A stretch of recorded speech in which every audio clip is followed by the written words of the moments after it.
What's up, guys? Welcome back to the show. It's me, Ramon and Cheezeburger. Hi. Obviously, Age of Ultron's out this week. Yes. So, before we get started, we have a spoiler-ridden review on Pete's Basement Extras. You can go and check that out if you want to hear all about the nuances and idiosyncrasies of the movie. As of now, just tell you that the movie is fantastic. It's well done. Hawkeye steals the show. Yep. There's so many great little like quips and one-liners by the entire cast, but they're kind of mumbled. Like you gotta listen. You gotta hear it. Yeah. You know, a lot of shit is said like either you gotta fight through the crowd noise. You gotta fight through the crowd noise and all the laughing, because there's gonna be a lot of laughter in the theater, folks. You know, the banter is awesome. It's great.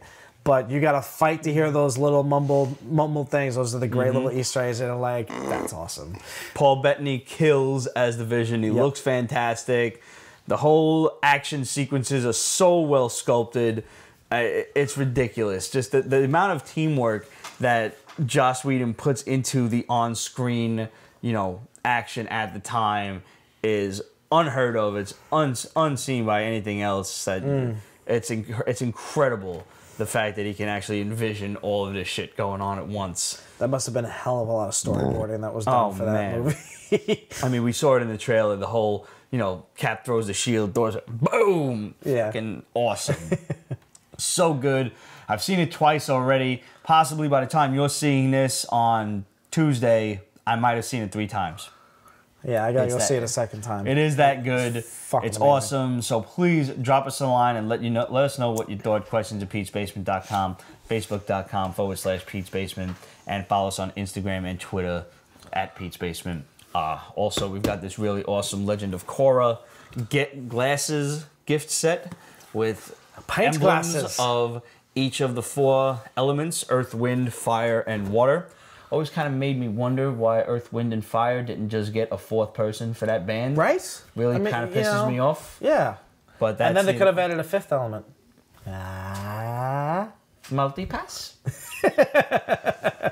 You know Dallas multipass. 2 Pete's. 2 Pete's. 2 Pete's. Stupid. Yeah. So, guys, we got a lot of books to review, but fortunately, they're not all going to take that much time. I don't know. From Dark Horse Comics, we got Conan and Red Sonja, issue 4 of 4. We got Resident Alien, the Sam Hain Mystery, issue 0. We got The Order of the Forge, number 1. DC Comics, we got Batman 40, and we will talk briefly about Convergence 4, very briefly. We got Gotham Academy, which we were asked to review by one of our loyal fans. And we got Justice League, issue 40. IDW, the next issue of Teenage Mutant Ninja Turtles hits with issue 45. Is Donatello actually dead? Image, we got Invincible. We were asked to review that as well. Pisces, issue 1. We got Red 1, issue 2. We got Marvel's Fantastic Four, 645, Avengers 44, and New Avengers 33. We've also got G.I. Joe, issue 8, which concludes the fall of G.I. Joe. So, right off the bat, let's just get Convergence out of the fucking way, shall we? Sure. Basically, Telos is being a good guy now. Yeah, I don't know. You know, he's making friends with Dick Grayson, and Dick Grayson's appealing to his humanistic side. Like, listen, you're sentient. You don't have to do what Brainiac says. You know what I did this week? What you did this week? I didn't bother picking up no Convergence books except for the main one. And it feels good. It's like this pressure off my shoulders. Let like, me waste the money. Yeah. All right. Yeah. You feel better about yourself for that? Yes.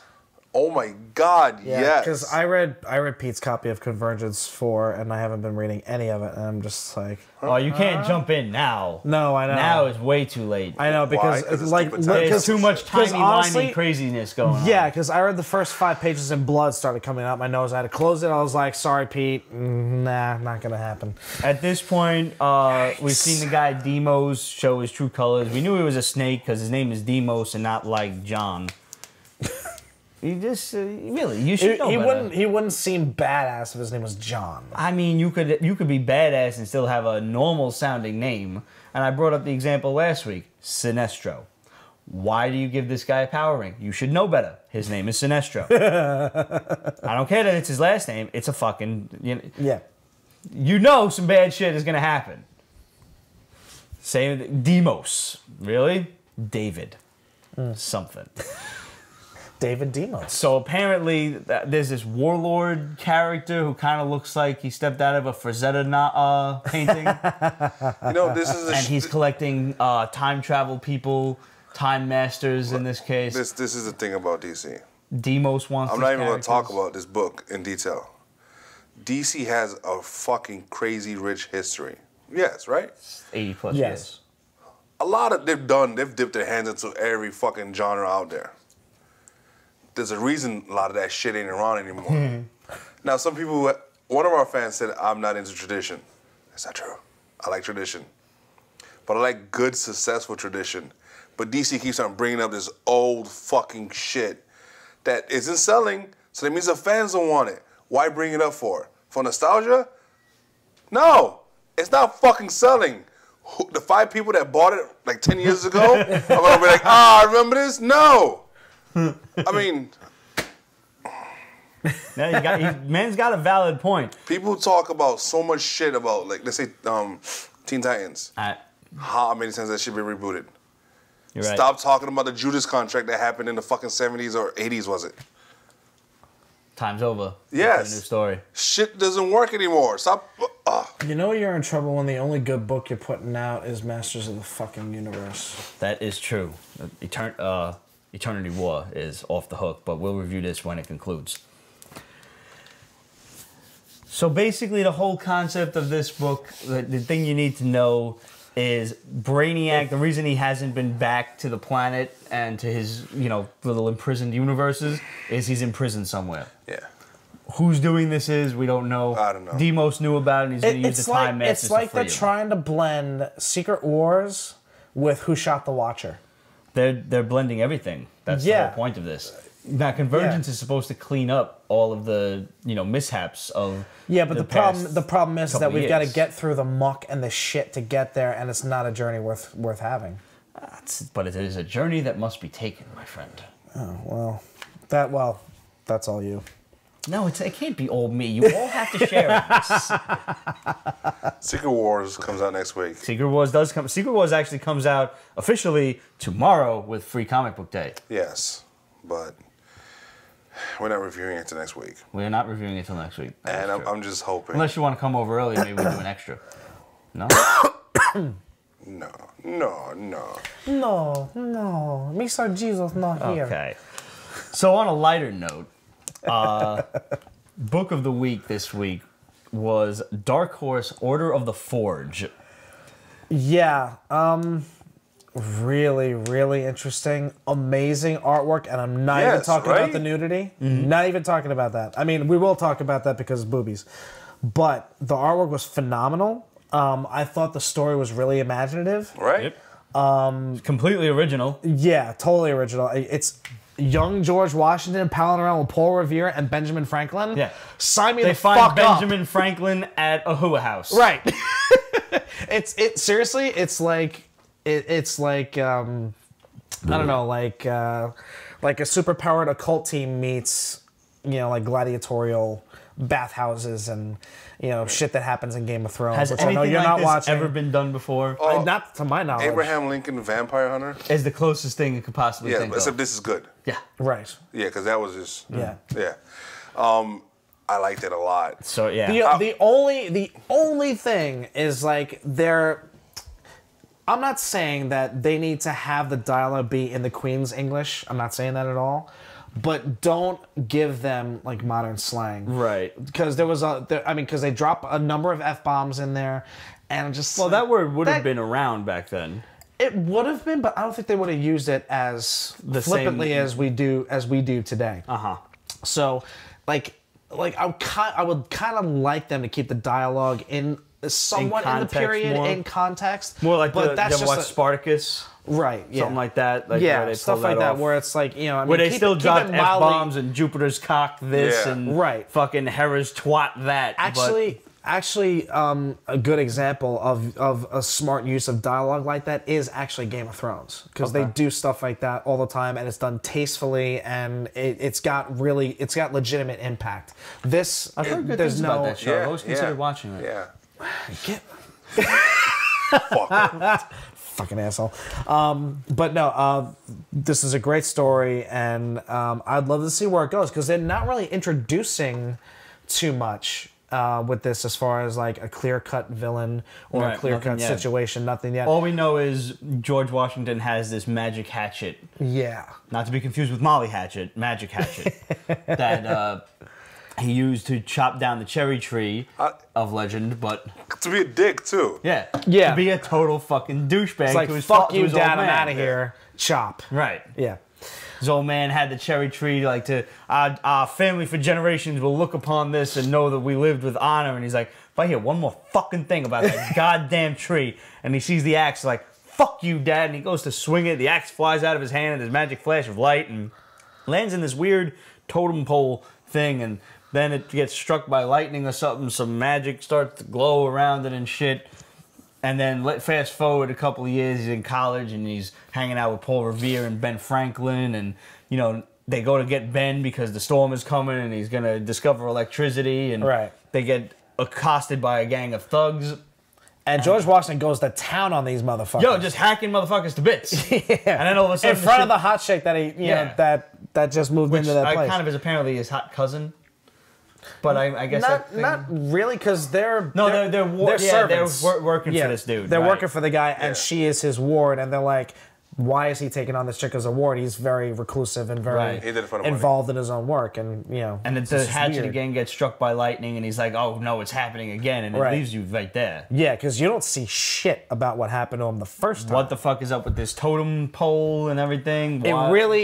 This was really well done. Just left you wanting so much more. Like I'm sold. And I like the fact that the uncle is kind of gonna be the bad guy, but he seems to have good intentions so far. Right. Like he's gonna use he's into the occult and everything, stuff like that. I think Hellboy type of shit. Yeah. But he's gonna use this ancient ship called the Forge, Valley Forge, George Washington. I see where all this is gonna kind of go. And he's going to use whatever occult power is in this to overthrow the British and the colonies. Right. Probably for his own evil means and greed, sure. But at least we're on the right track. Yes. We kind of see where this is going. This was a thoroughly engaging book. Yeah. Absolutely entertaining and totally worth your time. Go and get it. And there are great tits drawn in it. Yeah. What? Epic tits. Nothing? You're smiling and laughing when I'm mentioning tits, so it kind of it unnerves me. I feel like I've done something wrong. I think that's the smile of a very proud man. Nah, right there. Yeah. So Louis. Fair enough. Let's talk Avengers and New Avengers real quick. I caught up to this. You did. Enlighten me, please. This is 4 years worth of enlightenment for you. Yeah. Oh God, don't do all that. The short version is Yes. the Avengers and New Avengers books have been nothing but a big ass lead-in that Hickman's been writing to go into Secret Wars. And you have to read them both. You do. If you're not reading them both, You're not going to fucked. understand And anything. then you have to read in the right order. Avengers, New Avengers. Avengers, New Avengers. You can actually look up what order they go in on like Marvel's database. But basically what it comes down to is everything manages to come full circle. I haven't been totally enjoying this series until, I would say, the last 10 issues or so. That you're actually like, you're finally getting to the proverbial meat and potatoes of the fucking story instead of dancing all around it. And what we finally come to the conclusion of is when you thought, the good guys who thought that they were working on the side of good were actually doing bad shit for the fucking Beyonders. Like Doctor Strange and his black priests and everything who were trying to stop the Swans and everything from, you know, chasing down these incursions and Earths and everything that are blowing up. The Black Swans who are working for the Destroyer, Raboom Awal, or whatever the fuck his name was. They threw out some weird names out. Yeah, they did.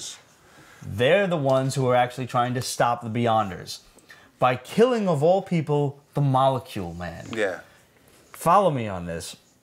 There are different myriad versions of all of us throughout the multiverse. Except the Molecule Man was made by the Beyonders, and he is the exact same person with a hive mind of sorts throughout the multiverse. Just so you know, the Beyonder that we know from the first Secret War is considered a baby Beyonder. Who was just playing with his toys. The true Beyonders are ridiculously powerful. They even show this one scene where like one Beyonder is fighting a host of Celestials. And fucks them all up. All of them. Oh, shit. Okay. It's epic. Killing Celestials through the multiverse. Wow. And these guys exist beyond the flow of time. Like, Right. they exist somewhere else. Yeah.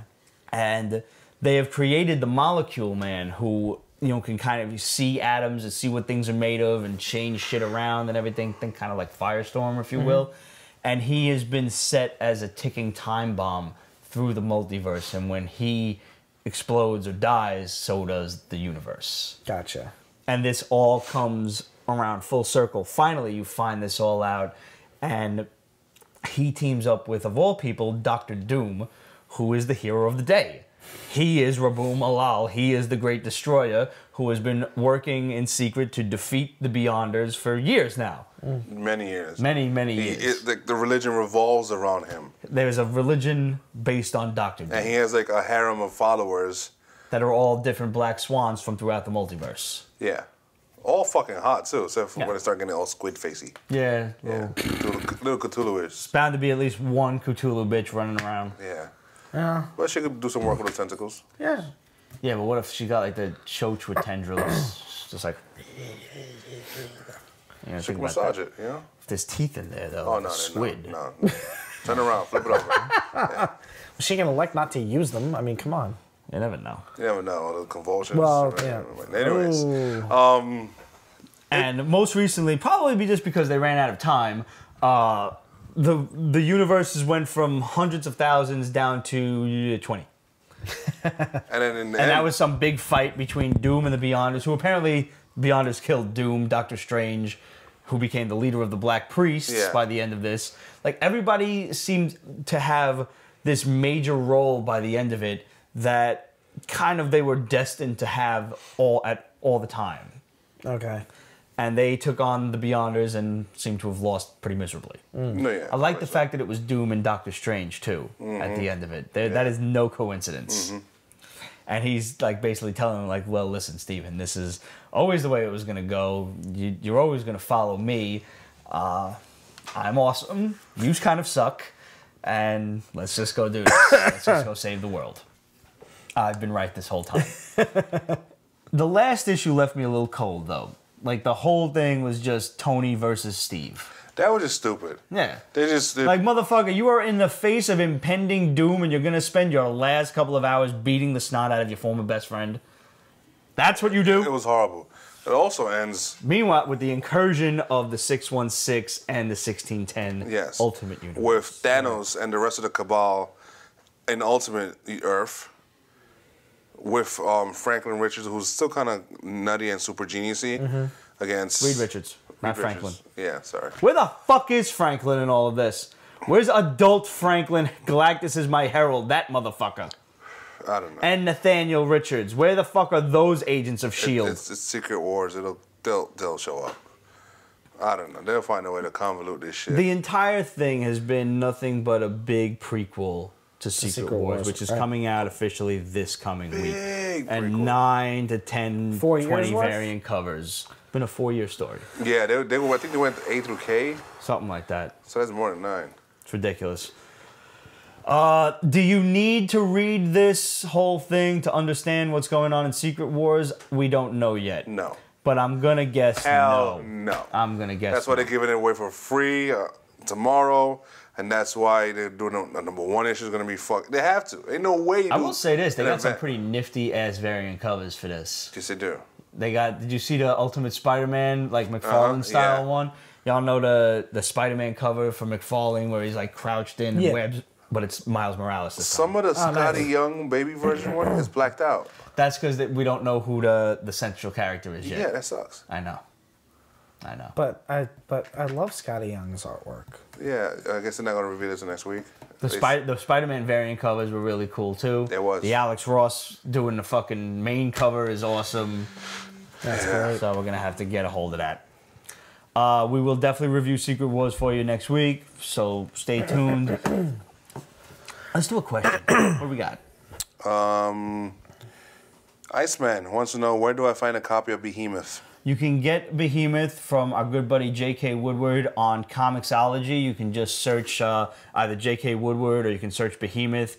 But also, if you go back to last week, there's the website right underneath. It's kind of long, so you kind of got to pause it and recopy the thing, because we can't actually insert a link to the website because we don't own the Comixology website, and that's just a YouTube thing. So unfortunately, sorry about that. But you can, however, get the link through peachbasement.com. We'll have a little blog up there for Behemoth, and you can click the link in there and go and download it. I believe it's like 99 cents or something like that, or $1.99, whatever it is. And it's absolutely worth your time. It was basically, we called it the X-Men meet Cthulhu kind of thing. Like, these kids all of a sudden turn into monsters instead of mutants.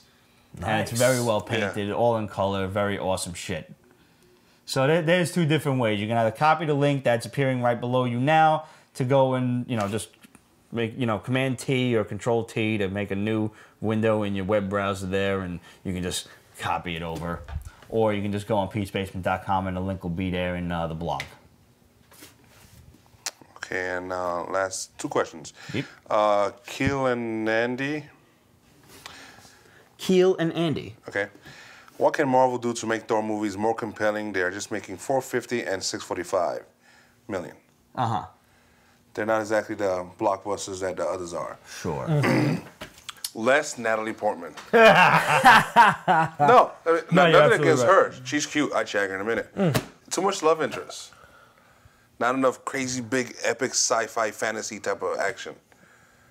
Like the Frost Giants, how much, really? The first one, they went to the ice world, limited action. Most of that shit was fucking dark. True. Yeah. The second one was... the battle with the Destroyer was pretty epic. Yeah, but it's another fucking robot. Uh-huh. And then most of that was fucking love interest. Well, hopefully with, Ragnarok centering around, with any luck, Odin being missing, they'll go to Muspelheim and have to fight Surtur and some fire demons. So at the very least, you're looking at some big blockbuster action and fire, light. It should be well lit. I would hope so, but I don't know. And Natalie Portman definitely won't survive in a place like that, so you probably won't see her. It's not the first time I've even heard that. Hela, yeah, that would be cool.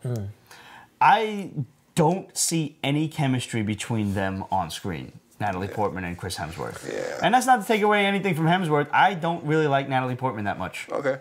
I like Kat Dennings far better. Absolutely. She should be in the movie more and in far smaller outfits than they've given her thus far. Well, she's lost a lot of boobage, right? Why? She lost a lot of weight. Damn it! Doesn't matter. Yeah, there's still plenty of boobage She's still there. cute. She's still, yes. Cute as hell, and one of the sharpest wits to boot. Speaking of cute. And also, I believe we do think that one of the Infinity Gems is going to show up in Thor Ragnarok, and there will probably be, at the very least, a cameo by Thanos. I thought you were going to say something that one of the Infinity Gems was going to show up in Kat Dennings' cleavage. That could be where Thanos finds it. That's the power gem, right? They also want to know. Could be the. Let it go. How about Maria Menounos as Elektra? She's cute. She's cute as fuck. But I don't dude. see her as Elektra. She's too happy. She's happy and peppy. She's not a dark, brooding assassin. Right. No. But I would love to see her in that little outfit, though. Mikey Sutton suggested somebody else. Olga Kurylenko. From the first XXX film. And I forget what other... Oh, she was... She was in that Bond one, She was right? in the XXX movie, and she was also in the Hitman film. Okay. And you get to see her nude quite a few times. And she's she has no qualms about having a tits out. She's an itty bitty little thing though, so I don't know if she would be the most ideal choice. I mean, facially, like looks wise, perfect. You put her in the outfit, she'll look amazing. But as far as like stature, I mean, Elektra's supposed to be a little bit larger than life, as an assassin. Well, I mean, all comic book broads are. That's true. So, Who do you guys think should play? I almost said Electro. Who do you guys think should play Electro? Hit us Certainly up. not Facebook.com, Facebook.com/Pete's Basement, and of course Instagram and Twitter. Also, what the fuck do you motherfuckers think about Ryan Philippe possibly playing Iron Fist? No, stop. I say no. Absolutely not. I don't. Danny, you might be able to answer this better than me. Is Danny Rand supposed to be like a pretty boy? Because I don't. He comes really from a rich get that family, from like him. all that stuff. Yeah, she's hot. Yeah, smoking. No. No. No, he doesn't have that Bruce Wayne like secret identity millionaire. He's not. playboy Yeah, he's not type Bruce of Wayne or thing. Oliver Queen. Everybody knows he's Iron Fist. Right. Like he runs schools and everything. He teaches kids and shit. I'm not even saying that. Like I'm just saying is he supposed to be like a pretty boy, like a legit celebrity type? Not of at thing? all. So, okay. All right. So then in that case, no. But then again, it's Hollywood, it's the movies, so if you're gonna sell I've it, just you gotta never sell it seen with Ryan somebody Philippe decent. play a badass. He's always kind of played a wussy guy. True. No. Even fucking, like You're better off with Justin Timberlake, to be Oh honest. God, this is taking a turn for the worse. honestly, come on, Justin have you seen Timberlake's him a pretty in- fucking great actor. He's not doing no. He's not Iron Fist. Have you That's- not that's seen for him? sure. Have you not No, seen I've him seen in him. the videos for The Lonely Island? He's. I don't know what that is. No. That's the music group with Ryan Sandberg. Nah. And, oh, dude, you gotta see. I'll show you the video after we finish this. he's a good comedian though. Yeah. But he's not Iron Fist either. No. I'm telling you, just get Scott Adkins, dye his motherfucking hair dirty blonde, and give this guy an Iron Fist outfit because he's got the aerodynamics. That's what you need. You need somebody that can not only be an excellent martial artist, which apparently Ryan Philippe is a black belt, but, Oh, wow. fucking so am I. And I'm not fit to be Iron Fist either. So let's just be realistic. Scott Adkins is Danny Rand. Okay. Nobody else. That's the way it goes. Fair enough. So, guys, it's about that time. Hit us up, Questions of Pete's Basement. Before that, if you want to watch the rest of the show, you know the drill. You can either download the audio for free, but if you want to watch the entire show, you can either rent this episode for 99 cents, you can buy the whole episode for $1.99, and then it's yours to keep. The rental deletes itself after 2 days. And for $3.99, you get the Adamantium Platinum Vibranium package. I went with Vibranium this time because of Ultron. I see that, yeah. Yeah. That gives you early access to the show, early access to all the contests, as well as all the behind-the-scenes stuff and all kinds of other crazy nonsense that we put out over the course of the month. So, do what you like, subscribe. By the way, you can get 6 weeks for the price of 4. You get 2-week trial membership and see if you like it, and then continues after that. Do you want to win these nifty-ass Pint Legend glasses. of Korra pint glasses? All you got to do is go on Instagram, tag this Pete's Basement LOK contest. LOK. We're not going to make you spell the whole shit out. Don't worry. Pete's Basement LOK contest, and tag 2 of your friends in it, and just post it. That's all you got to do. You will see the original post on Tuesday on Instagram. We are going to run this contest for 2 weeks. Ramon, what is the date in 2 weeks from now? Fuck you. Fuck. 2 weeks from now is the 15th. But that's a Friday, so we're going to go back to Thursday filming. 14th. That'll be the 14th. May the 14th. That's when the contest ends. You've got 2 weeks to That's what I'm tag playing the at the shit Knitting out of Factory. this. Remember, every time you share the picture is an entry into the contest.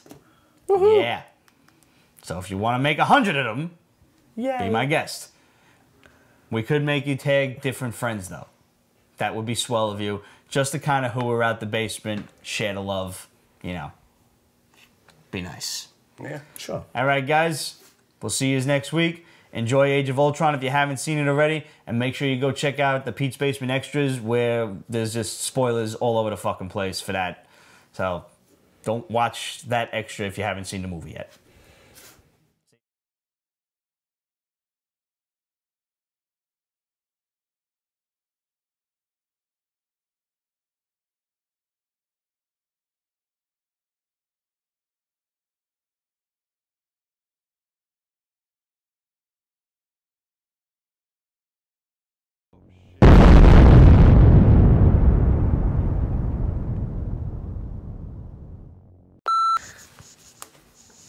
Hey. All right, then, Mr. Miyagi. Yeah. Show me paint the fence.